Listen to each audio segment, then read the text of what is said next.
I want to bring in Congresswoman Blackburn, Republican from Tennessee. Marsha, again, thank you very much for joining us on a Friday morning. Would you break up the big banks? I agree with Charles. There are so many other things on the plate. And right now, Elizabeth Warren, when she was at CFPB, was trying to regulate everything. We've got community banks out there doing a good job.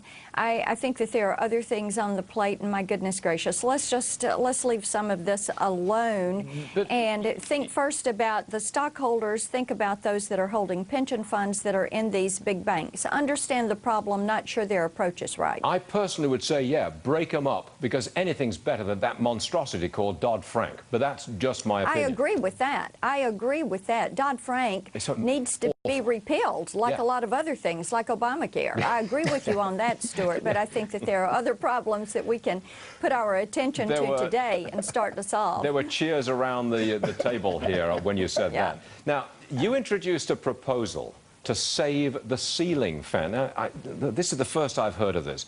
I didn't know that the ceiling fan was under threat. Tell me about it, please. Oh, I tell you, you know, they're coming after everything. The light bulbs, the ceiling fans. What they're trying to do at the Department of Energy is to place new regulations on ceiling fans.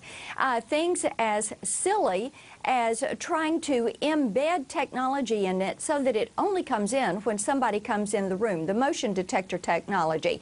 They're also looking at trying to change and regulate ceiling fan light kits with the size and type of bulb and socket that can be on these, and then they're wanting to change the number of blades that are in a ceiling fan.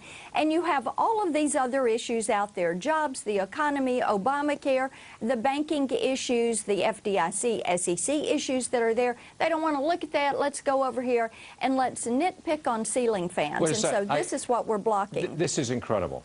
You mean to tell me that they're going to introduce legislation, or a rule? It's not legislation, it'd be a rule. It's a rule. It's a rule, which says you've got to have something in that ceiling fan so it only comes on when it senses that somebody's in the room.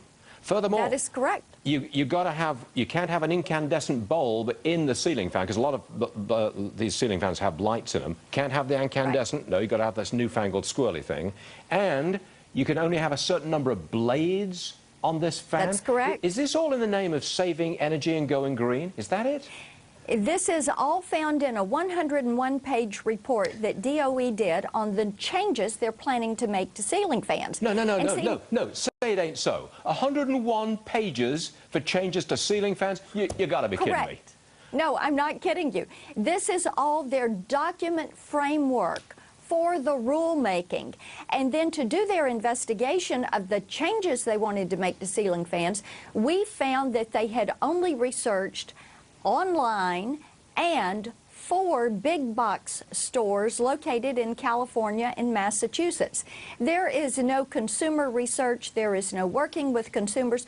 What they're going to do, Stuart, is to price ceiling fans so high that you're going to move a lot of the population that uses these to actually help reduce the temperature in their homes during the summer, or to elevate it during the winter. You're going to price them out of the marketplace, and ceiling fans are going to be a luxury item, not a utilitarian household usable item that so many of us use in our homes. I use them in my home, and I know many Americans do. It's unbelievable. I mean, I'm sorry. It is unbelievable. It is unbelievable. I can't get to grips with this. Give them an inch, they'll take a mile. You're killing my weekend here, but go turn on the ceiling fan and cool off. As a matter of fact, that's exactly what I'm going to do, just out of spite. Excellent. Congresswoman, Excellent. thank you so much for joining us. We do appreciate it.